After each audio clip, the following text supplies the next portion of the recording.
कहते हैं कुछ घर बाहर से बिल्कुल नॉर्मल दिखते हैं, लेकिन उनके अंदर कुछ ऐसा होता है जिसे समझना आसान नहीं होता। ये भी एक ऐसा ही घर है।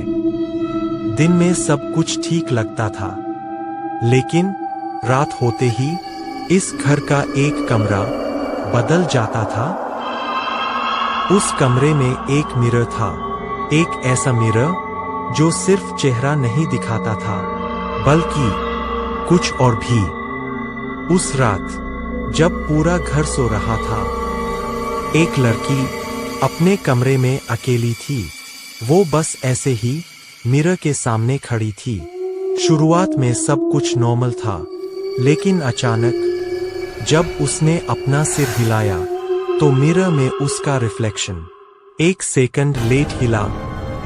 वो थोड़ी कंफ्यूज हुई। उसे लगा शायद उसका वहम है, लेकिन फिर उसने अपना हाथ उठाया। इस बार उसका रिफ्लेक्शन बिल्कुल भी नहीं हिला। अब उसका दिल तेज तेज धड़कने लगा।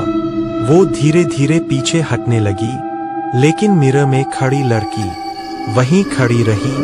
और फिर धीरे धीरे मिरर वाली लड़की अपने आप मुस्कुराने लगी, लेकिन असली लड़की बिल्कुल भी नहीं मुस्कुरा रही थी। कमरे में एकदम सन्नाटा छा गया।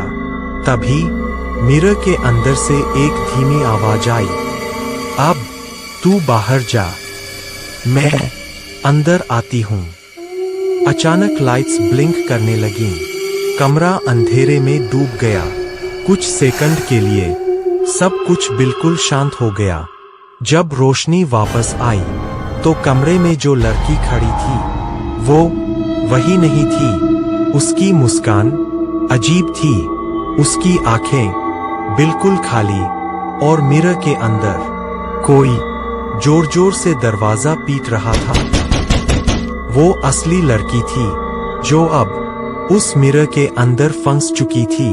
कहते हैं उस रात के बाद उस कमरे का मिरर कभी पहले जैसा नहीं रहा।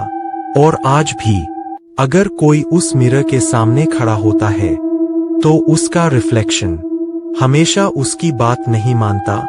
कभी अकेले में मिरर के सामने खड़े मत होना।